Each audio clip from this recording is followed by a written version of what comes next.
Welcome, everybody. Recording live from the dungeon, Brooklyn, New York. I'm Ricky. To my left is Jimmy. What's up, fuckers? What's going on, Jim? Same old shit, brother. How are you? I'm doing peachy. Peachy? Why not like appley or lemony? I don't know. Peaches are fuzzy. Peaches are fuzzy. And I still have the big beard going on, so imagine that. Yeah, that thing is like out of control right now, but it's cool. Well, I was told that I was not allowed to dye the beard. What? So it's kind of pretty funny. You weren't allowed to dye the beard. No, I'll be like the 80-year-old version of Bray Wyatt by like fucking March. Whatever works. Yeah, I just won't have all of the braids and dreads in my hair. Right. You don't want to look like the Predator. So, we are recording our second wrestling review. Unfortunately, last week, our listeners missed out on me being sick, so we couldn't record last week. Sorry about that. Fuck them. I was sick. I had to deal with it. Of course. That's all. So, we're going to start off with Monday Night Raw. Absolutely. We were both at work while Raw was on. However, due to that lovely thing we call the internet, so we were able to just pick up bits and pieces. I actually got to watch the whole 2-hour and fucking 28-minute mess of commercials and shit. Gotta love those commercials. So basically, show starts out with Reigns being out in the ring, confronting Stephanie McMahon. Real fun promo listening to him speak. Well, let's just shove Roman Reigns down everybody else's throat. Again. So he wants Strowman.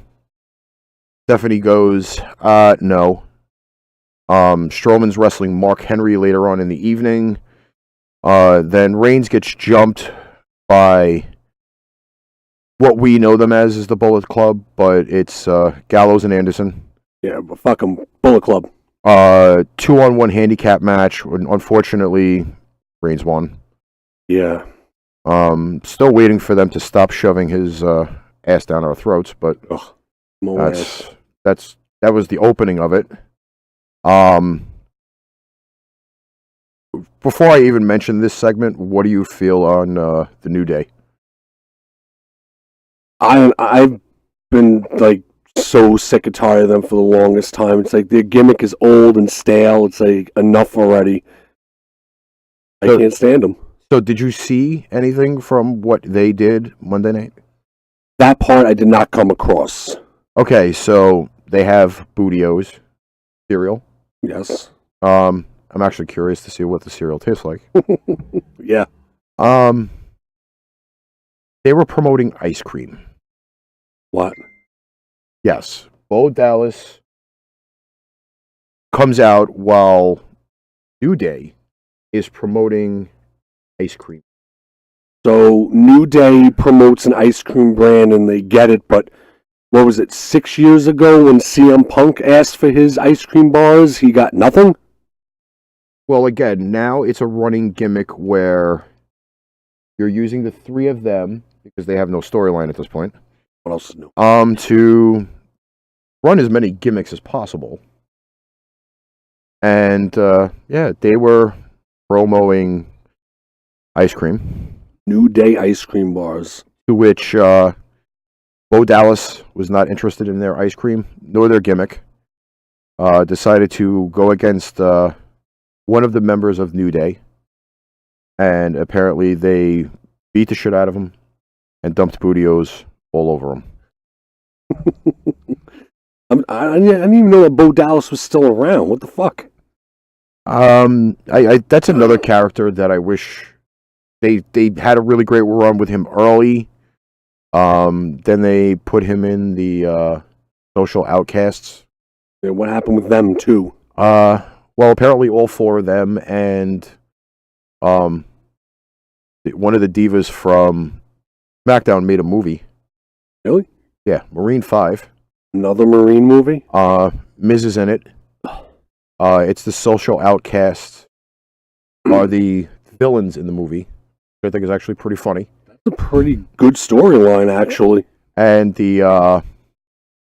I could never remember her name. She just won the women's title at Elimination Chamber.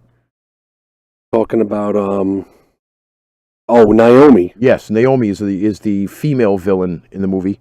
That should be interesting. Well, again, apparently, The Miz is great for the Marine movies, so I'm actually probably interested in seeing it, but I digress because I probably haven't seen anything else after the second one. That was the second one. Second one was okay. It was better that Cena wasn't in it. Wasn't DiBiase's kid in the second one? Yes, he was, and it made it such a better movie. Wow. Pathetically enough, that DiBiase has only done that since he's left WWE. Seriously. So the night moves on. They've killed off about probably 7,000 brain cells for those first two segments. Right. Then they go with the cruiserweights, 205 Live on Raw. Jack Gallagher, pretty funny, tastier, lighter version of Sheamus. That possible at all, though? If you put them close, I think Sheamus is about 2 shades darker. Remember, these guys, Gallagher is from the UK. Is he? And they don't tan over there. Would that explain his reverse Fu Manchu mustache? It's possible, but it also goes with the Mary Poppins gimmick with the umbrella. I want to shove that umbrella right up his pasty white ass and then open it. Listen, it was just funny enough that he brought the umbrella into the Royal Rumble to begin with. Yeah. And started beating people with it. He's a which, dick. I mean, I've beat people with umbrellas, but at least my umbrella didn't, withstand it all. It took a punishment and it broke. Right. His doesn't. We just totally move on from that one. Yeah, we shall. Gallagher is in line for Neville's cruiserweight title. Gallagher and Neville? Yes, he won the Fatal 5-Way. Like a 23-second match. Well, you might be surprised because him and Neville are going to pretty much work well together. You think so? Gallagher faced Noam Dar. Noam Dar outside of WWE, amazing. I think they've totally killed most of his character off. His moveset is okay, but his gimmick is terrible. Right. And this is one of the reasons why I don't watch him on 205 Live. Gallagher wins. Obviously, they're not going to have him lose due to the fact that he's facing Neville for the Cruiserweight title, I believe, at the Raw pay-per-view. Fastlane? Fastlane, right. That's the next pay-per-view. Which will totally fuck up everything for WrestleMania, but that's besides the point. You know it's gonna. Now, this is the gimmick that, again, WWE loves to shove gimmicks and characters, down people's throats. Emelina. Yeah, she comes out and doesn't even go to the ring. Goes to the top of the ramp and spouts some bullshit and then walks away. Okay, so 17 weeks. 17 blissful weeks of waiting for this debut, and for what? And she totally blows up the spot in her 32-second appearance on Raw Monday night to say, yeah, I've converted into this beautiful, hot, gorgeous babe to only not carry the character through, walk off the stage, and everybody has lost about another 7 million brain cells. So basically her point of even showing up on Raw was to say, they want me to be Emelina, but I'm not doing it. She apparently just doesn't fit the role. I don't know.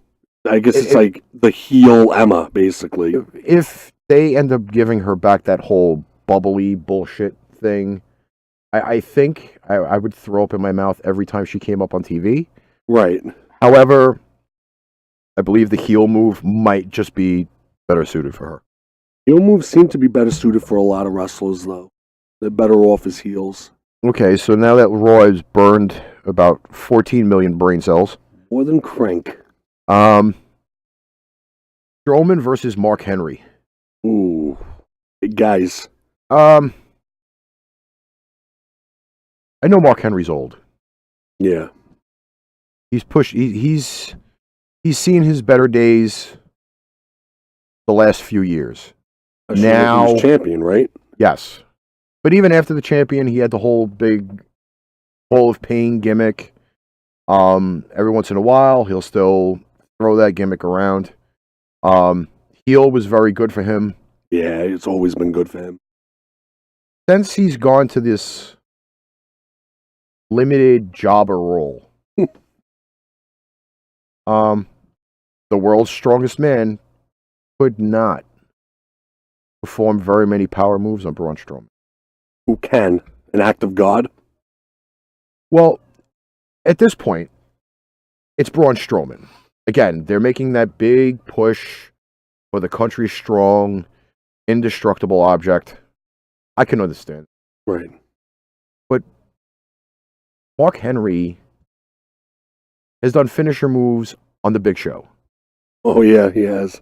He's done finisher moves on Ryback. He's done them on Kane. Brock Lesnar. Undertaker.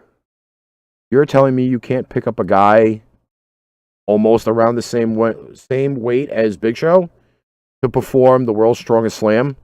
They're weakening down his character because maybe he's up there in age. You don't want to risk anything.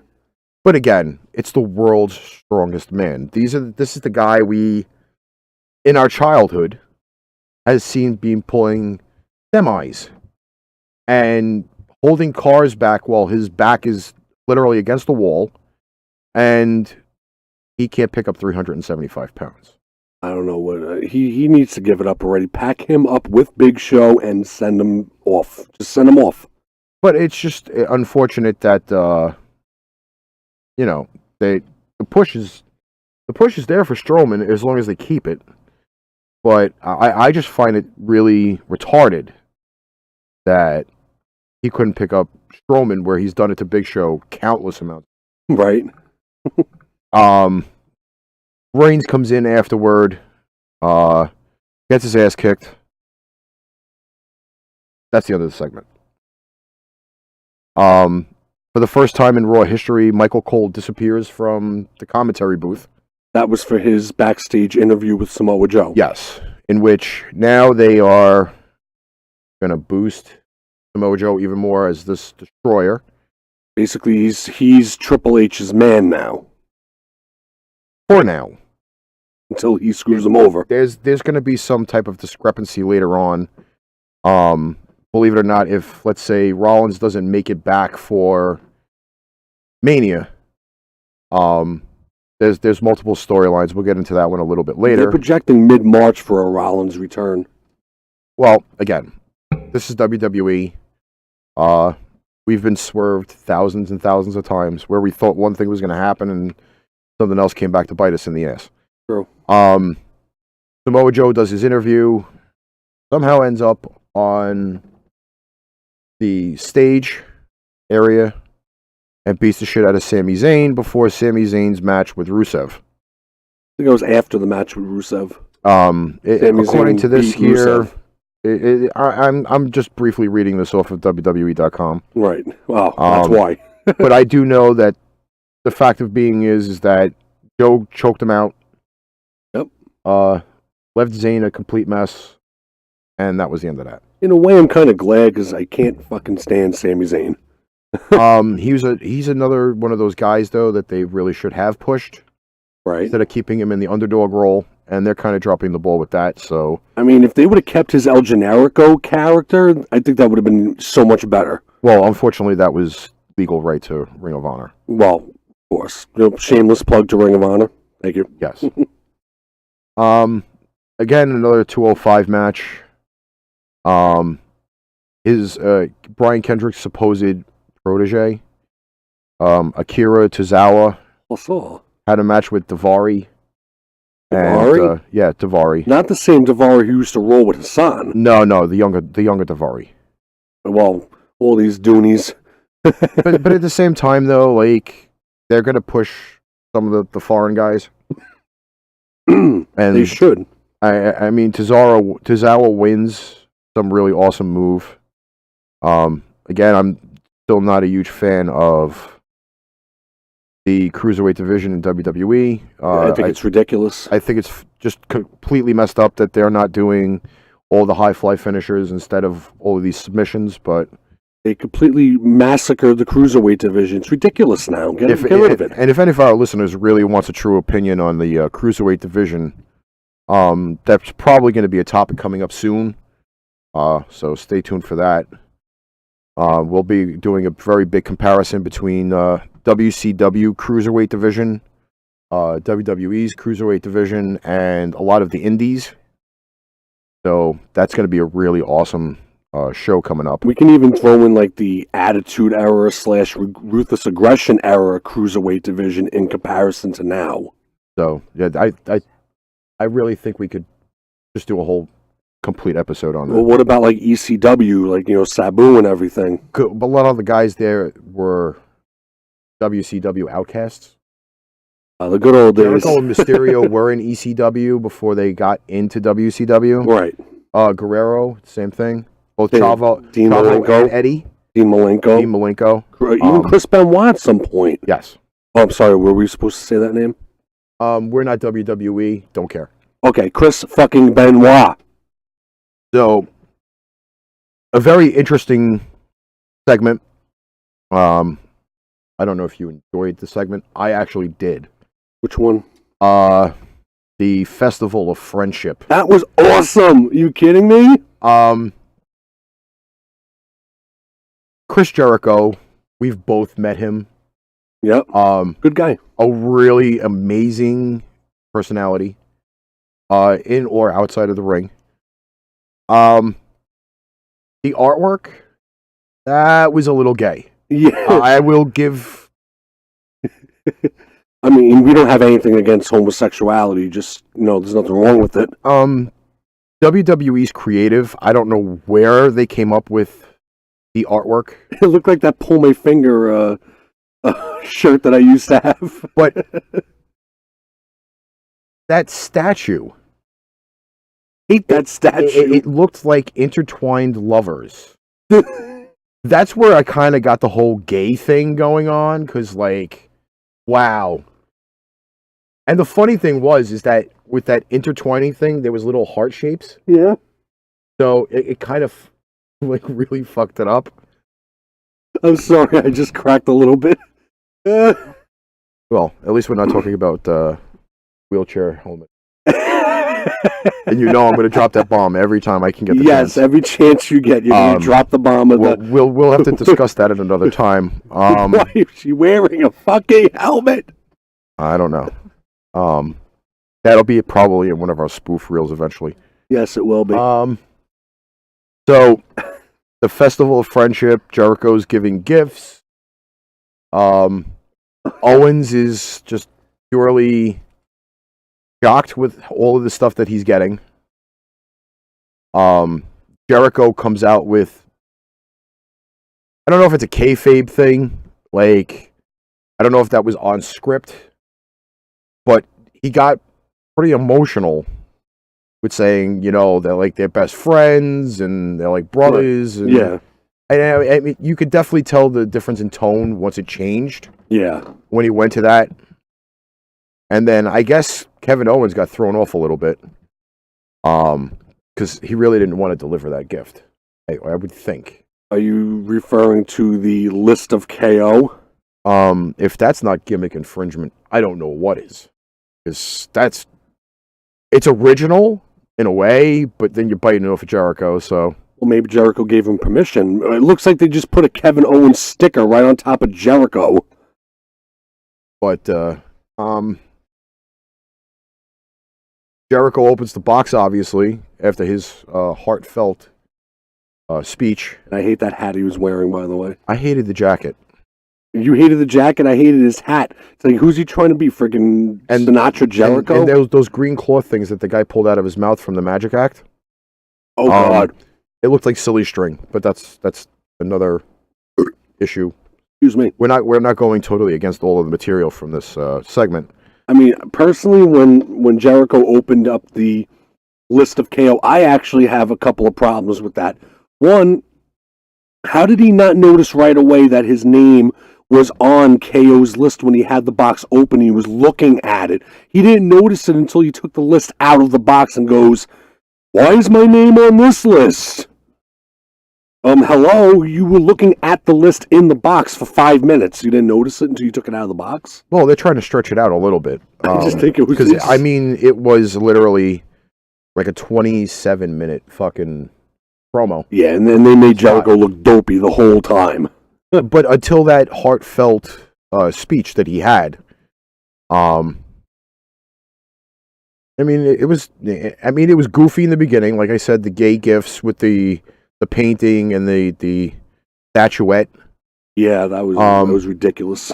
But it ends up being that Jericho ends up getting the shit kicked out of him. It was that friendship. A little bit of a callback to the Jericho putting Michaels through the Geritron. Owens does the exact same thing to finish off the segment. Yeah, that was really cool. Which I can understand probably in a way. This has been something WWE has kind of dropped the ball on for a while with having the two of them go their separate ways. It also might just actually show at this point that Fastlane, Owens is losing. And that could be a really, really messed up transition for that title with Lesnar Goldberg at Mania. Well, I mean, the reason why they would have Owens losing at Fastlane is to set up Owens and Jericho for Mania. But like you said, to have Goldberg win the Universal title to set up a match against Lesnar at Mania, I don't know, maybe it could be kind of interesting, but yet it's another stale match because it's happened, 4 times already? Well, think of it this way, and this is future bearing. We've already dealt with one part-time champion, Brock Lesnar. Okay. Jericho Owens, that might just be for the US title. Oh, that's right. And bring down Owens from the main event picture to mid-card at that point until they can figure out what they're doing with the heavyweight title. Because there was rumors at one point, Owens versus Lesnar. At Mania? I guess at Mania, but where are you going to put Goldberg at Mania then? Well, they're not going to change the Goldberg Lesnar thing. They're not going to do that. No, that could also, if they have Lesnar go as champion, that could be a SummerSlam. Point. I mean, they are laying down bricks for future stuff. However, yeah, I wasn't too great with this Lesnar being there once a month, showing up, having a match, disappearing for 3 weeks, doing another promo, showing up for another title defense if they had anybody to face him. And I have a feeling that's the way it's going to be with Goldberg too. So I think that's ridiculous. I mean, there was one stretch that Brock Lesnar was heavyweight champion. He was gone for half a year. 6 months he was out of the picture. And I honestly can't see Owens doing a fucking triple threat. I really cannot see Goldberg, Lesnar, and Owens in a triple threat because that just totally tears up the Goldberg-Lesnar thing. Owens will not be able to be in the same ring with Goldberg and Lesnar. No way. Again, Owens has come out publicly and said he wanted to wrestle Lesnar. So it totally... It leaves a lot of questions open. WWE is not really going to lean on that, but we won't find out upcoming things until Fastlane. My question is, I mean, it's sort of off topic, but, it's real quick. How do you feel now about the current champions on both shows basically being fat bastards and not like the look that they want, like the bodybuilder type? I don't think it's going to be that way for very much longer. No. I think it's going to be more of crowd pop as well as character. Again, Wyatt winning at Elimination Chamber was a stepping stone, good for his career. However, I would have loved to have seen Wyatt with a singles title before this. So you know what type of pop crowd's going to give him before you put him in the main event picture. Well, the only strap that he's had before this one was the tag belts. And numerous opportunities at other belts that he never got the W for. So that kind of presses that. Yeah, that's true. Owens, and I watched a video on this today, faces that acted like heels, Owens is up there. Really? Owens, believe it or not, when he's a heel in WWE, everybody doesn't see him as a heel. He's like the heel that gets cheered for. He gets the pop from the crowd, which is kind of just weird that they still have him heel instead of letting him run on a face run for a while. So it'll be interesting to see over the next few weeks what they do with the heel run for Owens now that he's distanced himself from Jericho. True. But also think of it this way, and don't ever double take WWE. That could be a royal swing for them. If now you see that Jericho and Owens are not together, and then come Fastlane on February 5th, I believe, March 5th. Is it March 5th already? March 5th is the Fastlane pay-per-view. Okay. That could be a major swerve that Jericho ends up helping him win anyway. And do title for title. I like that. That could be a major swerve that nobody in their right minds would see. Right. But again, this is why we do our podcast, and this is why we think 24/7. But look at it this way, too. They already did that angle with one guy being heavyweight and U.S. champion. They did that with Seth Rollins a couple of years ago. They did that angle already. Why would they do it again? Because then that opens up one title to leave. Could be pressed that they don't want a double champion at one point. They'll have it, and then they'll say, okay, which one are you going to want to vacate? U.S. title gets vacated. And then that's it. I mean, that opens up a whole brand new storyline for after WrestleMania. Question is, are they going to do it, though? Again, this is WWE. So anything is possible, in other words. So I'm not even going to go over the Cesaro Enzo thing. I think I was asleep with that match. It's just time to fill the card. And then we go to the main event. Bayley versus Charlotte. Raw women's title. Yep. Let's make that specific because, the brand split. Raw. Good match. Back and forth. There was a lot of dominance on there from Charlotte. Yeah. Bayley starts to take over, and here comes the missing Dana Brooke. I think she was on like 12 different milk cartons at one point. At least. Because you hadn't seen her for a few weeks. Right. I think she was doing like a model shoot. She was doing a lot of outside shit. Either way, Dana Brooke interjects herself in the match. Charlotte then puts the figure 8 on Bayley. And everybody's getting ready to count Bayley out. And then here comes Sasha Banks. Mm-hmm. The three of them will never, in any form or fashion, be separated from each other. Nope. I mean, they are 3 of the 4 horsewomen from NXT. Sasha Banks hits Charlotte with the crutch. Bayley to belly. Match over. Bayley and Sasha Banks are making HLA in the middle of the ring. Cool. Bring that shit back. Unfortunately, they won't because it's PG now. You know? And Bayley wins the title. Now, that's awesome. It's awesome, but Charlotte's got to come up with consequences. She did it the last time to get that one win removed from Bayley for the number 1 contendership match. So let's not be surprised. Overall, I rank this Raw at 3 hours still is just annoying. Gave it about a 7. Not fair. It did have a lot of potential with Owens Jericho. It did have the potential with some of the cruiserweight stuff. Samoa Joe showing dominance. The pussification of Mark Henry. Emelina should just have been beaten on the stage instead of her. I'm doing this and now I'm not doing this crap. She should have had liquid diarrhea that morning. We've established that New Day needs a new gimmick. They need a new organization to wrestle in. And it had some action. I don't know what you rated it though. Yeah, I would give it about a 6.5, maybe 7, 6.5, 7, roughly around what you gave it. If you would have changed anything, what would you have changed? I definitely would have not done that whole bullshit Emelina debut. That's number one. I would have gotten that snooze fest Cesaro Enzo match out of there because Enzo himself is a snooze fest.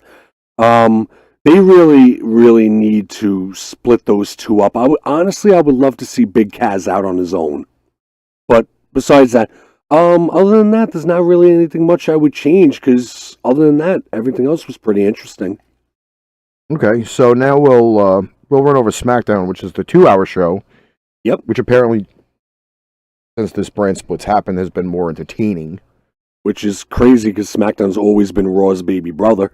We have to open SmackDown on Valentine's Day. And happy Valentine's Day to all of those people we did not talk to or recognize on Tuesday. We were both working still. Yep. Work comes first. Love comes later. We open the show with Bray Wyatt doing a really awesome promo coming off of Elimination Chamber. And what did you think of that? Like that whole setup. I mean, Bray Wyatt coming out of nowhere and winning. I have to say, I called it at what was the pay-per-view before Elimination Chamber was Royal Rumble, right? I believe so. It has to be because it was the January pay-per-view. Yes. So yeah, I called it that night during the Royal Rumble. I said Bray Wyatt's going to win at Chamber to set up Orton Bray at WrestleMania because those two have been butting heads lately. So Wyatt's out to do his promo. Cena, former champion, wants his rematch. Bitch. Cena, yada yada yada. Then comes my boy AJ Styles. My boy too, you know. They make triple threat for main event. We're all fine and dandy. Next is the tag titles, SmackDown tag titles. Mm-hmm. American Alpha versus the Ascension. I mean, I don't understand where the hell did the Ascension come from? They were like dead in the ditches. All of a sudden, they're back in title pictures. All of a sudden, well, the tag team division on SmackDown is not exactly the strongest division that they have. So they just need anybody to go for the belts. The women's division is actually stronger than the tag team division on SmackDown. That's pretty pitiful. It's not pitiful. It's just that the way that it's structured. I mean, you have Jimmy and Jay Uso. As much as everybody hates them, and they were shoved down our throats on Raw for a while, they're one of the strong tag teams. They go through identity crises. They dress like Mexicans, and they're Samoan. Well, they do their freaking heel turns real different. Apparently. Then you got after that, pretty much it's Slater and Rhino, which is not a bad combination. No, but enough Slater. The Fandango Breeze or whatever, Breeze Dango or whatever the fuck they want to call themselves. So gay. The Gay Fashion Police, we're going to call them from now on. I mean, are they like the modern day Billy and Chuck? It could be possible. I mean, Right. Taylor Breeze's boots with all those big tassels on them. I'm not too cool with I want to beat him with his own selfie stick. But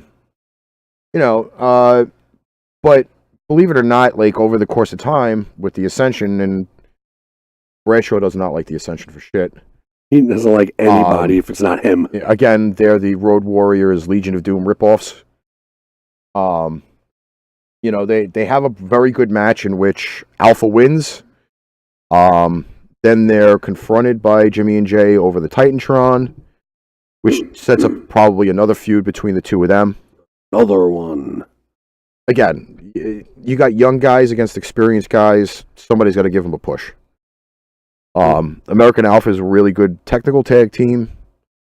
It's almost like having the two younger versions of Kurt Angle, I'd have to say. Yeah, I can see some of Angle in both of them. Besides especially their the gimmick. singlets. No, the singlets kind of give it off. The singlets and their gimmick. Now, this is a segment I really didn't think I was going to end up seeing. Baron Corbin attacks Dean Ambrose. I think that's interesting. I mean, are they setting up a rivalry between Corbin and Ambrose? I would think so. I think Ambrose and Corbin would be an extremely good matchup. Brutality everywhere. I don't think a regular match would solve any of their conflict with each other. No, they got to settle their beef like outside the ring. Well, Ambrose gets slammed through the sound table. Oh, at the end of the thing. Only after no chin music, James Ellsworth kind of gets into a big fucking thing with Dean Ambrose. How does that guy still have a job? Well, he got signed to a 3-year deal. So they have to maximize the fucking no chin music for as much as they like. Yeah, and then they have him parading around with that Staten Island skag. Well, that's like having a caterpillar with a slug. That makes sense. Because she has no breasts either. I mean, she's from Staten Island and she's horrible looking. She's got nothing going for her, especially because she's from the Forgotten Borough. And I don't know what fucking crack they were smoking when they created that new outfit for Ellsworth. What the fuck was that? He looks like a bathroom tile. He looks like if you peed on a white towel. He looks like the 70s wallpaper from a bathroom. 70s? I would say 70s. Maybe 60s. I could be corrected, but it's some really bad gold and white tie-dye fucking bullshit. So it's kind of like wallpaper if you mix the original Psycho in with the original Texas Chainsaw Massacre. It's more like walking into a white wall with a paintbrush and just splashing paint off the brush. That's what the shirt looks like. That is true. He's a fucking dope. But again, Ellsworth kind of gets credit for helping Corbin. I don't know where the two of them will come across each other. Maybe Corbin will dump salt on the slug and he'll go away. Hopefully. I mean, again, 2-hour show. There's only 3 segments left. Mickie James and Becky Lynch. It was okay. Future versus past. I don't know. Mickie James is still probably one of the best technical women wrestlers on the planet. Yeah, but Future versus Past went out the door with Rock and Hogan. Yeah, you can't even say that because Hogan was horrible back in that day. Well, that's also because he broke his rib mid-match. 23 fucking some surgeries or whatever for him. Hard-fought contest. Mickie James hits with the Mick kick, as they call it now, I guess. Call it a Mick kick? I thought it was the chick kick back in the day, but it was I could be wrong. Kick. She ripped off Stratus back in the day. Well, yeah, because they both had the same moveset. Right. This means. But again, women's division is stronger than the tag team division, so it's not surprising. Definitely not. They go back to back with the women's segments. Naomi is doing her victory speech in the ring. Out comes Alexa Bliss, setting up the rematch for next week's SmackDown. I got to tell you, the two of them fit. Their rivalry is actually like I'm warming up to that rivalry. I think it's really great. It's the unfortunate thing though, if Naomi is actually injured, and this has probably been one of her downfalls to the whole WWE run, 7 years. And that's going back to the Funkadactyls, by the way. That's right. Yeah, and she was an original Funkadactyl. And she was part of NXT and Tough Enough. Wasn't Tough Enough, you're right. So, 7 years, long run. I agree. It's time for her to get the title run. Now, the question is, do you think Naomi's going to keep the title post-Mania? See, this is where, again, a lot of the question marks go up. Because now you figure they're having a rematch next week on SmackDown. Right. They're going to have to step up big time if they're going to have the bouncing title, so to speak, like they do on Raw. Again, I really would love to Naomi to have just one straight run with this title. She does deserve it. I mean, 7 years in the business, a long time. No flash in the pan, 14-day run, and then make a match for Mania, because if Raw goes through with their plan, fatal 4-way for the women's title. SmackDown can't do that. They don't have the guns. They don't. They unless they bring up maybe like an Asuka from NXT or somebody else reappears that they could use to fill in some spots. SmackDown's going to really be on the bad end of this women's title match. Really is. And I don't even and I know they had this segment on SmackDown. I'm tired of Nikki Bella and Natalya. That's why I'm not even bothering to talk about it. Enough of those. Already. It's like two dinosaurs fighting over a T-bone, and they're both T-Rexes because they both have short arms. Yeah, it's just they're trying to fuck a doorknob. Yeah, like a retard. Oh, it's terrible. Then we get into the main event. Triple threat. Wyatt, Cena, Styles. Excellent match. I got to tell you, Cena has upgraded his moveset. Yeah, he's up to 5 now. I think it's 7. Wow, 7? He has that spinning pile driver type thing, that spinning powerbomb thing. And he also does like a... He ripped that off of the TNA guy, the PD guy in TNA. Oh, what else is new? Cena ripping someone else off. No surprise. It's a 10-year-old move, though. Of course, because he's a dinosaur. But at the same rate, like, the storyline with the Wyatt family, it freaks me out a little bit. Really? Last year, before this brand split, you had Wyatt, Eric Rowan, Harper, Roman. Yeah. Now it's just Wyatt and Orton. No. And I think this is again going to be another big swerve at some point, and nobody's going to be ready for it. Harper interjects in this match because there's no disqualification. A lot of people don't know that. Bunch of marks out there. And even still, with Harper doing everything, Wyatt comes out with the W. You're obviously not going to have Wyatt lose that title. Everybody wanted to eventually see this whole storyline with Wyatt and Orton.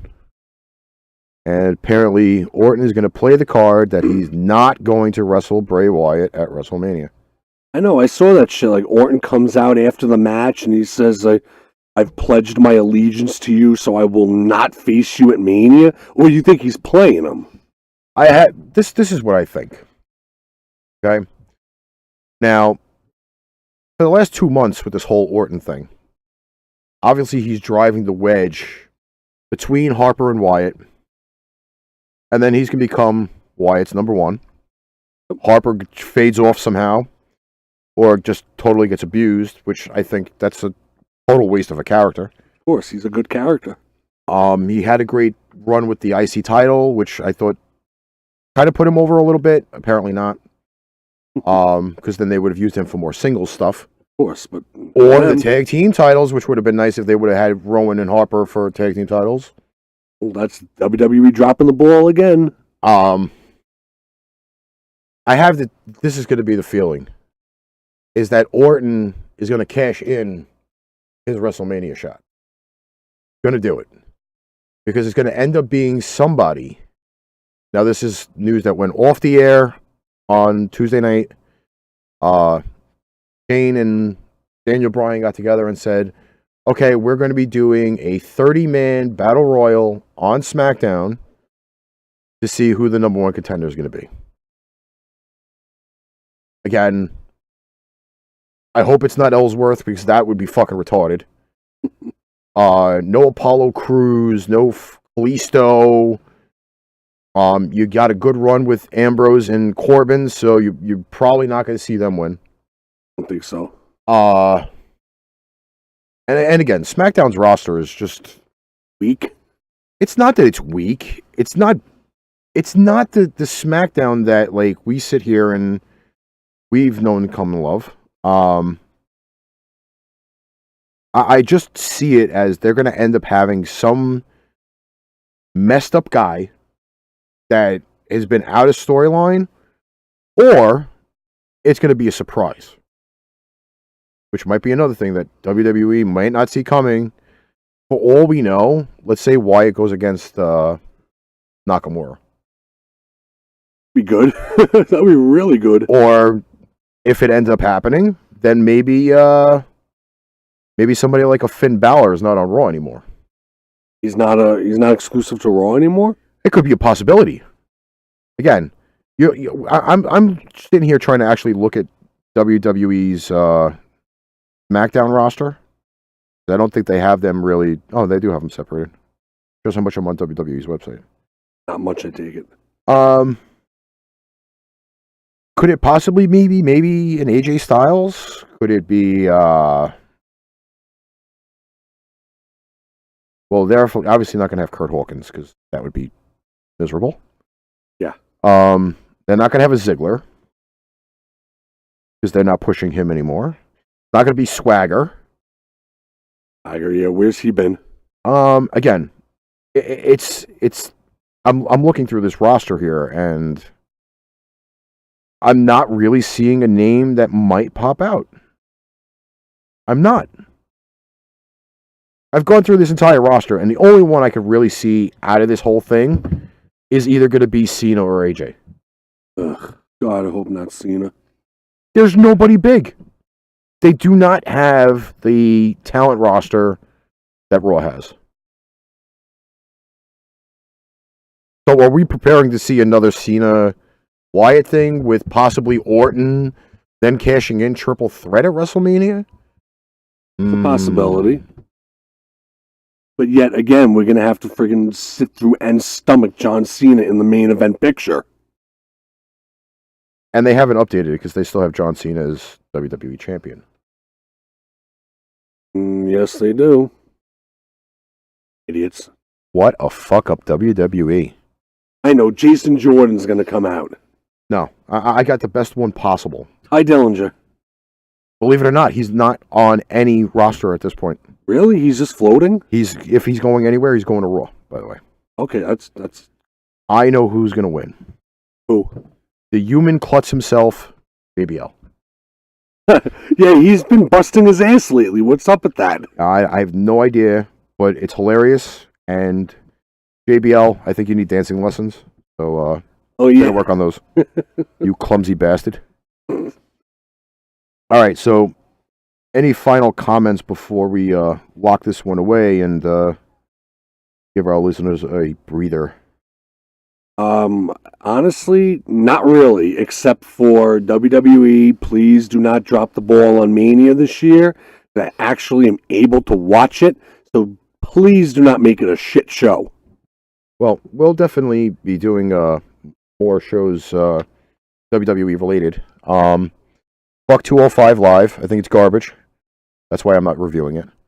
And that's pretty much it. Jim, final comment? Final comment is don't eat cheese before noon and don't forget to wash your balls. What type of cheese? Doesn't matter, whatever cheese you like. I like cheese on my omelet. Omelets with cheese is fucking delicious. Okay, so then I have to eat cheese before. Okay, all right. That's the only exception then. Okay, well, on behalf of Jim, I'm Rick, and we'll catch you on the flip side.